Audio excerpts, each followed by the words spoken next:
dia, graça e paz, tudo bem? Espero que você esteja bem. E caso não esteja tão bem quanto poderia estar, quero te falar que nessa manhã as misericórdias se renovaram e esse é o motivo de não sermos consumidos. A temática da Live 1 ao longo desses dias da segunda fase, da terceira etapa, que é a etapa de rompimento de fé, transformação da nossa jornada, sendo que hoje é o 39º dia, dos 68, então temos aí 29 dias para seguir, e hoje nós temos aí o tema, ou melhor, o versículo que meditaremos na live 1, é um versículo que fala sobre não termos sido chamados para a impureza, mas para a santificação. E eu sinto que há uma ministração que ela vai seguir logo após esse vídeo, que ela vai fundamentar bem. Estou meditando sobre ela nessa manhã, por isso não vou fazer a live, vou passar esse vídeo, peço que você assista. E na medida que a palavra fala ao seu coração para a edificação mútua no grupo, peço que você coloque sua consideração e louve a Deus pela sua participação, porque tem sido muito edificante saber como que cada um de nós tem encaminhado, as dificuldades que tem enfrentado, a graça que temos alcançado para superar e avançar num processo que, na medida em que vamos aproximando do final, vai se tornando mais intenso, desafiador, e à medida que nós testemunhamos, confessamos, abrimos o coração para testificar como que o Senhor tem operado, sem sombra de dúvidas, isso vai ajudando uns aos outros. Então, que você possa meditar hoje nessa manhã, o versículo é a primeira carta aos Tessalonicenses, capítulo 4, versículo 7, que diz: porque Deus não nos chamou para a impureza, mas para a santidade. Então fica com o vídeo aí, pastor querido, amado, um homem de Deus no ensino, pastor Luciano Subirá. Segue o vídeo dele, um forte abraço, graça e paz. E na sequência, o nosso áudio do Devocional Prioridades de Deus, que hoje fala sobre manter o foco. Tchau, tchau. Deus abençoe. Paraná e o responsável pelo Orvalho.com, Ministério de Ensino ao Corpo de Cristo. Passando aqui para trazer uma palavra ao seu coração, que julgo ser extremamente importante, não apenas pela carga de instrução que ela traz, mas também por ser uma mensagem de alinhamento profético para a nossa geração. Eclesiastes, capítulo 10, versículo 1, nos diz o seguinte: assim como as moscas mortas fazem exalar mau cheiro e inutilizar o unguento do perfumador, assim é para o famoso em sabedoria e honra um pouco de estultícia. Eu me lembro que há mais ou menos 22 anos atrás, Deus me deu uma experiência a partir desse texto e eu quero compartilhar a experiência a fim de ilustrar a mensagem. Estava no início do meu ministério pastoral, era parte de uma equipe, não era o pastor principal, e eu estava escalado para pregar no domingo à noite na nossa igreja, mas no fim de semana eu estaria em outra cidade, servindo uma igreja vinculada com o nosso ministério. Então procurei deixar a mensagem do domingo preparada já no início da semana, tentando ser responsável, porque imaginava que seria uma loucura o fim de semana em termos de tempo. Quando eu já estava naquela cidade, acordei no sábado de manhã, eu tive uma impressão no meu espírito, que aquela palavra que eu tinha deixado pronta e preparada para falar na nossa igreja não era a mensagem que Deus queria que eu compartilhasse naquele domingo. Isso me trouxe uma certa ansiedade, porque aquele seria um dia intenso, eu ia pregar e ministrar o dia inteiro. Depois da reunião da noite, ainda teria uma reunião com a liderança da igreja, e depois eu e minha esposa nos sentaríamos com o pastor da igreja e a esposa dele. Eu sabia que eu ia dormir 2 ou 3 da manhã. Sabia que ia dormir tarde, depois de um dia intenso, eu estaria muito cansado e não conseguiria preparar nada de madrugada. Sabia que eu não conseguiria levantar tão cedo no outro dia também para preparar nada. Conhecendo a hospitalidade do interior do Paraná, eu sabia que ao levantar mais tarde eles não deixariam a gente sair sem comer. E depois dessa pausa, o que me sobrava antes do horário do culto era apenas as horas de estrada que eu tinha para chegar na nossa cidade. Então eu estava um pouco agoniado com aquilo, imaginando, poxa, se eu não vou falar aquilo que eu deixei pronto, eu não faço ideia do que falar e não tenho tempo de preparar outra coisa. O dia transcorreu exatamente como eu imaginava e eu não tive tempo para nada. E aquela impressão no meu espírito continuou o dia inteiro. Até que finalmente chegou a hora de dormir e eu lembro que eu fiz uma oração e falei: Deus, eu não tenho tempo para preparar outra coisa.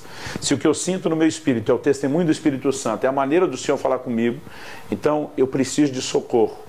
Falei para Deus, vou apelar para aquele texto da tua palavra que diz: aos seus amados o Senhor dá até enquanto dorme.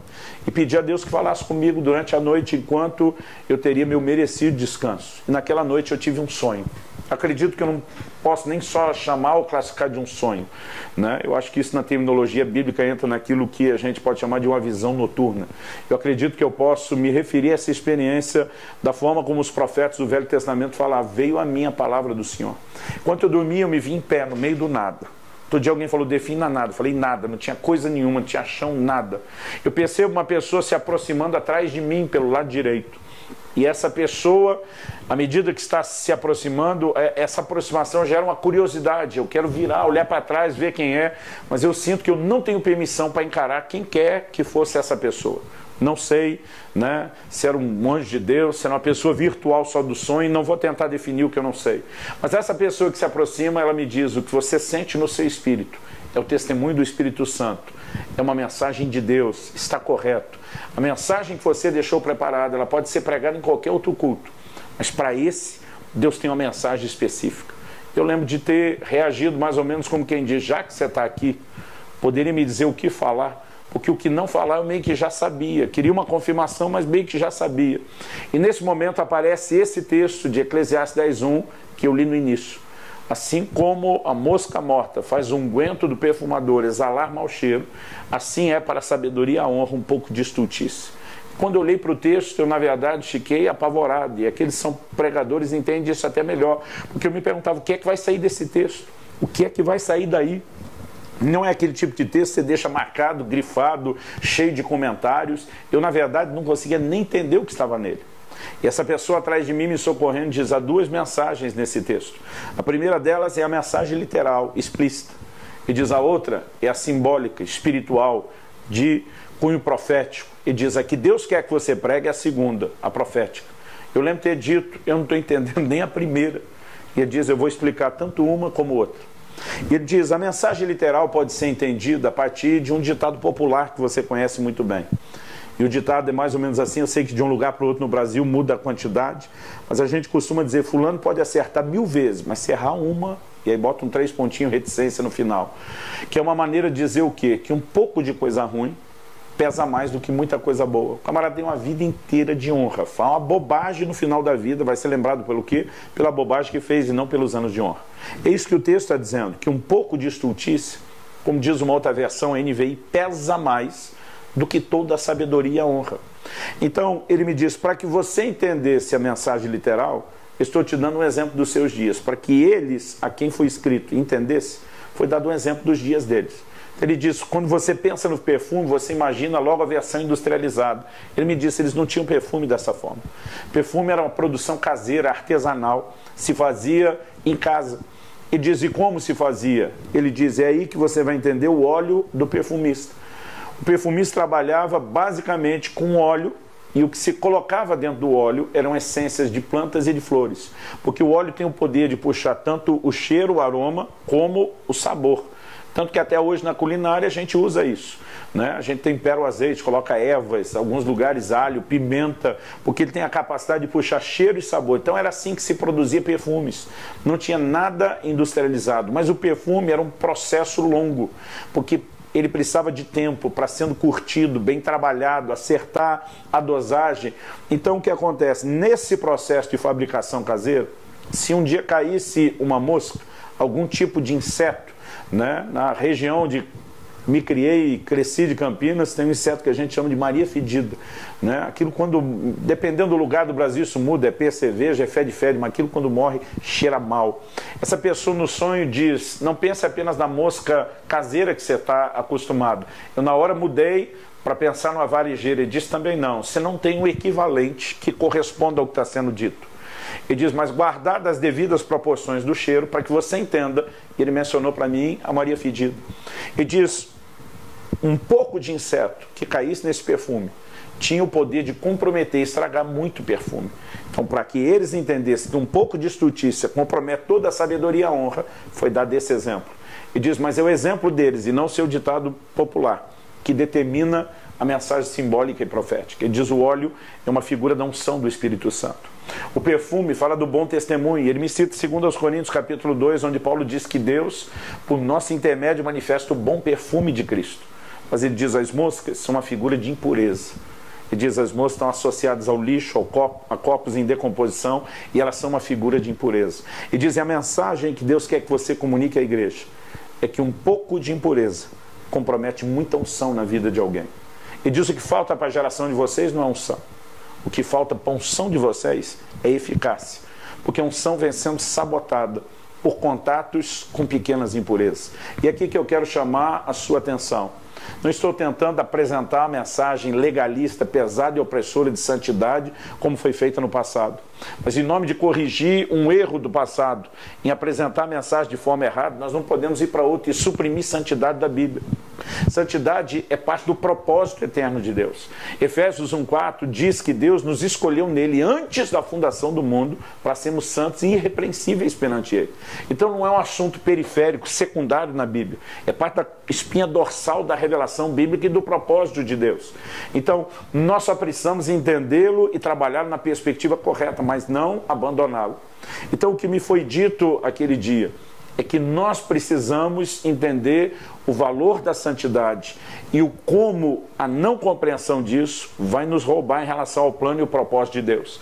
Essa pessoa que estava atrás de mim no sonho dizia, para que você entenda corretamente o trilho da mensagem, além do exemplo, você precisa responder a uma pergunta que eu vou te fazer.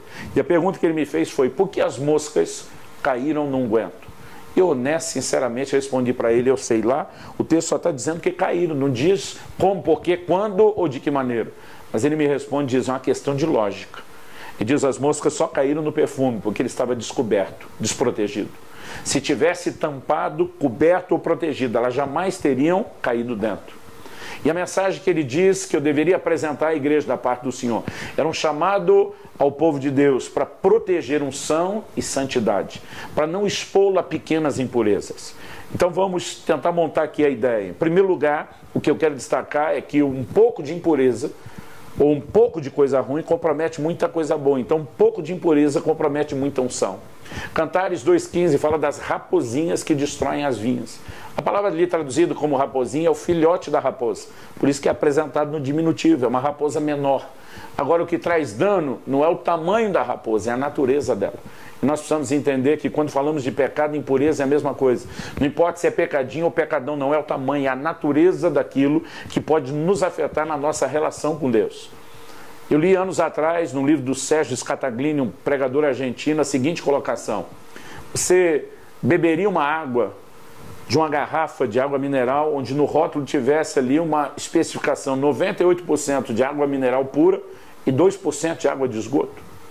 É lógico que cada um de nós reage a isso da forma como se espera. A gente diz, não, eu não beberia isso. Ele diz, pois é. E por que você acha, em outras palavras, que 98% de santidade para Deus está bom? Muitas vezes aquilo que a gente não faria, beber 2% de esgoto no meio de 98% de água limpa, a gente acredita que Deus deveria fazer conosco quando nos tornamos tolerantes a pequenas impurezas. Nós deveríamos proteger melhor a unção e a santidade. E acredito que nós só vamos conseguir se conseguirmos mensurar o valor da santidade. Então esse é o segundo ponto a ser entendido aqui, o valor da santidade. Quando eu era ainda um adolescente, um jovem da igreja, um dia me perguntou, você venderia o dedo mindinho da sua mão esquerda por $1 milhão?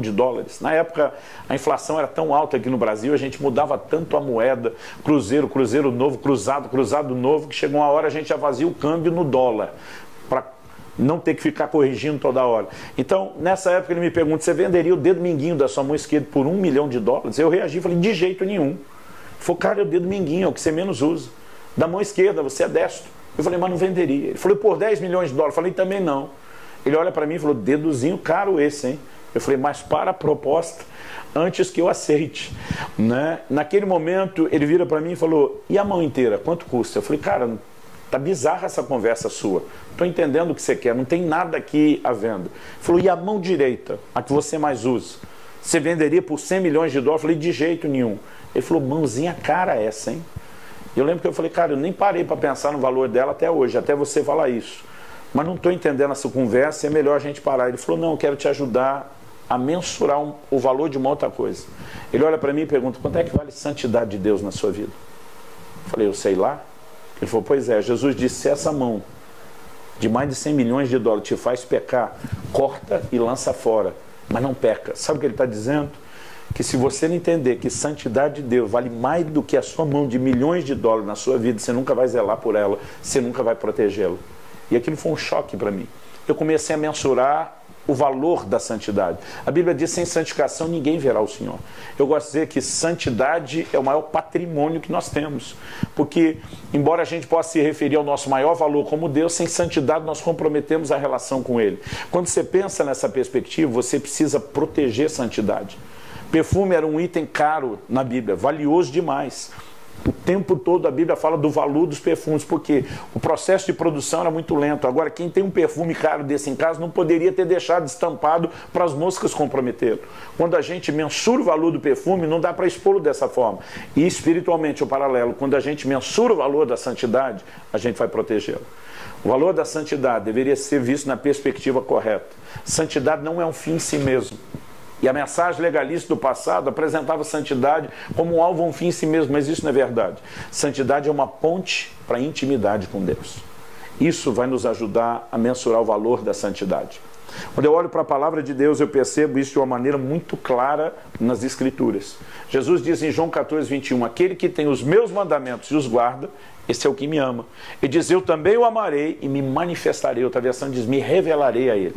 Vamos pensar no que é obediência. 1 de João 3,4 define pecado como a quebra da lei. O que é obediência? É o contraponto, é a contraposição ao pecado, que é a quebra da lei.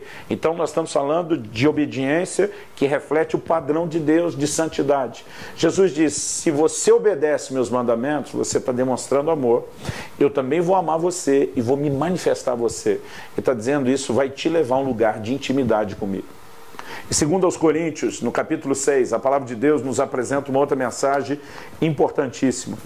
O texto sagrado diz o seguinte, o apóstolo Paulo está falando sobre a visão de sermos o santuário de Deus, e ele faz a seguinte afirmação do versículo 16 de 2 aos Coríntios 6 em diante. Ele diz, porque vós sois o templo do Deus vivente. Como Deus disse, neles habitarei, entre eles andarei, eu serei o seu Deus e eles serão o meu povo. Por isso saí do meio deles, apartai-vos, diz o Senhor, não toqueis nada impuro e eu vos receberei. Eu serei para vós pai e vós sereis para mim filhos e filhas, diz o Senhor Todo-Poderoso. O versículo seguinte é o primeiro do capítulo 7. Apesar da mudança de capítulo, ele não mudou de assunto. Ele diz, ora, amados, pois que temos tais promessas, quais são as promessas? Ele diz, neles habitarei, entre eles andarei, serei o seu Deus, eles serão meu povo, eu os receberei, serei pai, vocês serão filhos. E diz, tendo tais promessas, purifiquemo-nos de toda impureza, aperfeiçoando a santidade no temor do Senhor. Qual o ensino bíblico que nós temos aqui? Que se eu e você zelamos por santidade, nos mantemos longe das impurezas, nós vamos viver a manifestação da presença de Deus, nós vamos ter intimidade com Ele, Ele vai se manifestar e se revelar no nosso meio. Então, qual é o valor da santidade? Se ela é a ponte para a intimidade com Deus, e Deus nos criou para ter esse nível de comunhão e relacionamento, a gente precisa proteger a santidade. Quando Adão pecou, lá no jardim do Éden, a pergunta de Deus para ele não é o que você fez, Adão.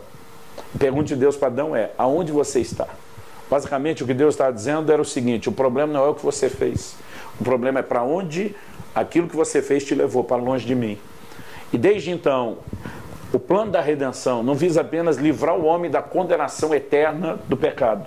O plano e o propósito de Deus, no plano da redenção, é, na verdade, nos reaproximar dele, nos conectar, para que a gente viva intimidade. Portanto, nós precisamos aprender a andar em zelo e cuidado. Aquele sonho, e eu quero finalizar com isso, aquela pessoa, aquele mensageiro desconhecido para mim, me diz o seguinte, Deus quer que enquanto você estiver pregando essa mensagem, você conte aquela história do seu primo. Qual era a história do meu primo? Ele veio me visitar numa época já de férias escolares. Eu lembro que ele chega com a minha tia à noite, nós fomos dormir o dia seguinte, já pulamos cedo da cama, doido para brincar junto. Eu tinha 12 ou 13 anos de idade, ele tinha 11 ou 12. Eu era um ano mais velho. Então, se eu tinha 12, ele tinha 11, se ele que tinha 12, eu tinha 13. Nessa época, parte do nosso playground favorito era brincar nas casas em construção, especialmente quando já tinham batido a laje, dava para pular de cima da laje no monte de areia. Depois de um dia inteiro de chuva, aquela chuva durou até 4 da tarde, a gente finalmente deu uma estiada e decidiu sair. Meu primo aparece com um tênis novo no pé. Era a primeira vez que ele ia usar aquele tênis, um tênisinho creme, cano alto. E quando minha tia viu que ele ia saindo com aquele tênis, eu lembro que ela diz, alto lá, onde você pensa que você vai? Eu vou brincar. Ela disse, com o tênis novo não. Mas mãe, eu nem estreiei ainda. Ela diz, não. Quem tem que lavar esse negócio depois sou eu. Eu sei onde é que vocês vão se enfiar. Choveu o dia inteiro. Você vai voltar com esse negócio todo encardido? Não vai. Meu primo começa a discutir com a minha tia. Não sei quem dos dois era mais teimoso. Até que, num momento específico, ele convenceu minha tia. Com qual argumento? Ele diz, mãe, se eu voltar com uma sujeirinha sequer nesse tênis, a senhora pode me dar a maior surra da minha vida. Nessa hora minha tia já exaltada diz, pois vá, só para levar surra quando voltar. E quando nós saímos, meu primo estava todo cheio de cuidado. Ele andava no meio da rua, porque as poças d'água normalmente vão para o canto perto da sarjeta, cuidando se não vinha carro, mas ele estava todo cauteloso. Passamos por todo o meu bairro, entramos no segundo bairro. Andamos todo aquele bairro, entramos no terceiro bairro. Nesse terceiro bairro, ele viu uma casa em construção. Eu lembro que ele me disse, pô, já estão colocando a armação do telhado, você não me trouxe aqui? Eu falei, nem eu sabia dessa casa, eu quase não veio para cá. Aí eu lembro que ele me disse, vamos entrar e olhar? Eu digo, não dá para entrar não.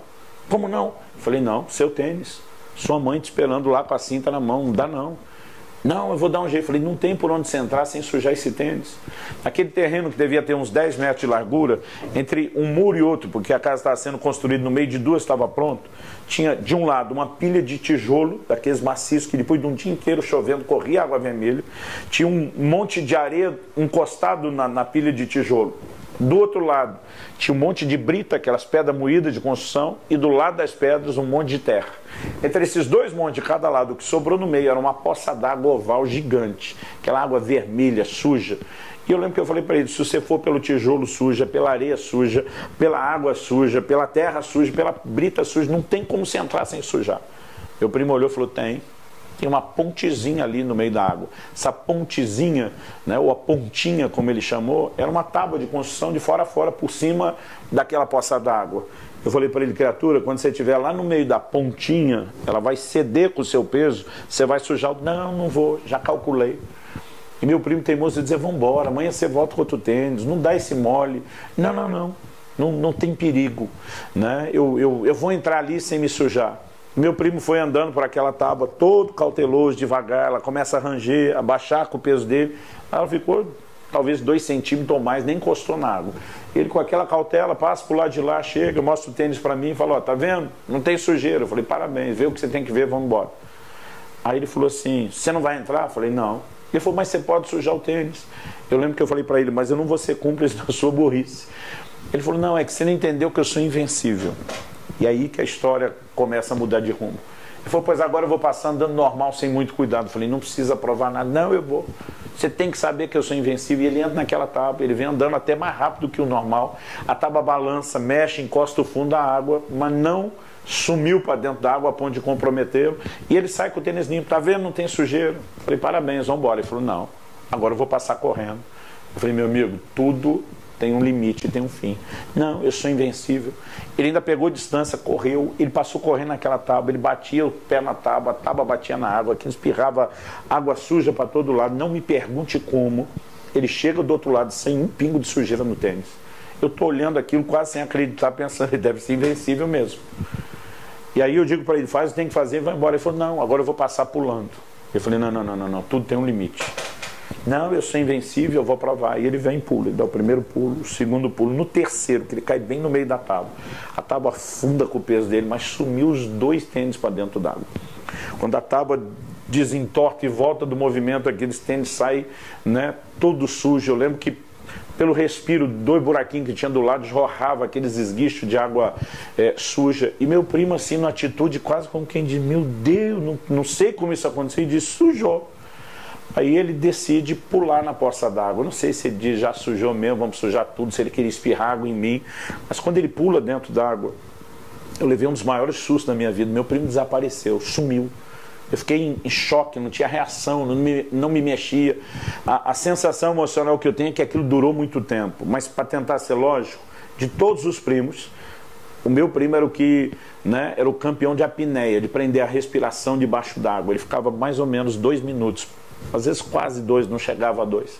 E quando ele sai daquela água, ele está no limite da respiração. Eu lembro que ele sai... E o grito que ele dá é fundo aqui. O que ele não sabia é que tinha um poço naquele lugar. Na verdade foi o poço que com o dia inteiro de chuva encheu e virou aquela água toda. A tábua estava lá por causa do poço. Mas nessa dele anda rápido, depois corre, depois pula, andou de lugar. E quando ele pula sem saber, o poço era no máximo 1 metro por 1 metro de largura, ele era estreito.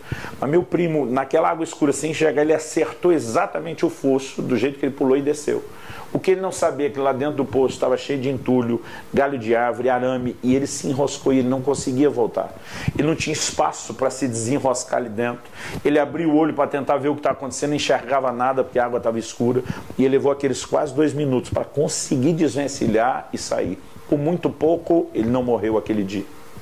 Aquela pessoa no sonho diz: conte a história do seu primo, porque muita gente dentro da igreja hoje em dia tem agido de forma parecida com ele. Primeiro, ele começa a arriscar lentamente, tendo certeza de que não vai se expor muito. Ele acredita que se ele tiver muito cuidado, ele pode sair ileso daquilo. E quando realmente sai, ele se torna um pouquinho mais confiante para arriscar na próxima. Na próxima ele já não anda com tanto cuidado. Mas o ter escapado novamente faz com que ele acredite que ele possa continuar arriscando. E ele passa correndo. E depois ele acredita que possa passar pulando, sem entender que em algum momento aquilo tudo vai levá-lo à ruína. Ele diz: assim como seu primo não sabia daquele poço, muita gente não tem noção de um buraco que está muito perto, prestes a engolir. Ele diz: seu primo poderia ter morrido afogado aquele dia. A pessoa atrás de mim diz: na verdade, Satanás reivindicou a vida dele aquele dia. Deus foi misericordioso, não permitiu que isso acontecesse. Ele diz: mas muita gente dentro da igreja tem sido semelhante ao seu primo. Ele me diz: você como pastor já teve um árduo e doloroso trabalho de restaurar muitos casamentos que foram destruídos pelo adultério. Ele diz: a maioria deles não amanheceu um dia decidido a pecar. Eles começaram a se expor com pequenos flertes, pequenos jogos emocionais, tolerância à pornografia, a impureza foi entrando e eles foram protegendo cada vez menos aquilo que deveriam. E na verdade muita gente confunde longanimidade, que é a paciência de Deus com quem está pecando. No livro do Apocalipse o Senhor diz: eu dei-lhe tempo para que ela se arrependa, mas ela não quer se arrepender. As pessoas confundem longanimidade com impunidade, são duas coisas distintas. Não quer dizer que durante o tempo da longanimidade, por ainda não ter juízo, que ele não vai chegar depois. Nós precisamos entender o valor de santidade e protegê-lo. Não podemos brincar com isso. Minha palavra não é para trazer peso sobre o seu coração, é para liberar você para um lugar de intimidade mais profunda. Eu gosto muito de um livro do John Bevere chamado Kryptonita. Como destruir aquilo que rouba a sua força. Ele faz um paralelo. Basicamente, ele está dizendo: o super-homem não é desse mundo, nós também não somos. Ele tem superpoderes, nós também temos, ou devíamos descobrir que temos. Ele luta contra o mal para estabelecer o bem, nossa missão não é muito distinta. Mas ele tem uma criptonita que pode pará-lo. E nós temos uma versão espiritual da nossa criptonita, se chama pecado. Mantenha-se longe dele, para que isso não roube a eficácia da unção que Deus te confiou, para que você possa cumprir o seu propósito e o seu chamado. Que Deus te abençoe, que o seu coração possa ter o zelo de santidade, a busca pela intimidade com Deus e a valorização dessa santidade, mais do que o perfume, dizendo: ele tem que ser protegido. Se você nesse momento tem vivido santidade, intensifique sua consagração. Se você tem se exposto às pequenas impurezas, se arrependa. O propósito dessa palavra é um chamado de Deus para que você entre no lugar correto. Que Deus te abençoe, te dê graça em nome. Dia 12. Mantenha o foco. Certa vez perguntaram-me o que é foco e eu respondi, abre aspas, foco não é apenas dizer sim para um objetivo na vida, mas saber dizer não para tantas outras possibilidades que aparecem para nos impedir de atingir o nosso objetivo, fecha aspas. O apóstolo Paulo, que avançava olhando para o alvo, para as coisas que estavam diante dele, diz isso em Filipenses capítulo 3, versículos 13 e 14. E foco é saber que Deus tem algo preparado e, assim, seguir adiante, sem se distrair, porque o inimigo sempre vai tentar desestabilizar a sua fé e fazê-lo perder o foco. Não se distraia, porque o inimigo quer tirar o seu foco para que você não chegue nos lugares que Deus já lhe preparou. Portanto, esteja vigilante. A sua luta não está relacionada aos seres humanos, por isso não dê ouvidos a discussões ou provocações. Faça como Neemias, que foi um grande restaurador de Israel. Quando o inimigo quis distraí-lo para que parecesse ou parasse a reconstrução de Jerusalém, Aquele homem respondeu que estava fazendo uma grande obra e não poderia parar. Neemias capítulo 6, versículo 3. Mantenha o foco e siga em frente. Pergunta do dia. Você já se viu sem foco na sua vida espiritual? Frase em destaque. Foco é saber dizer não para tudo aquilo que o afasta do propósito.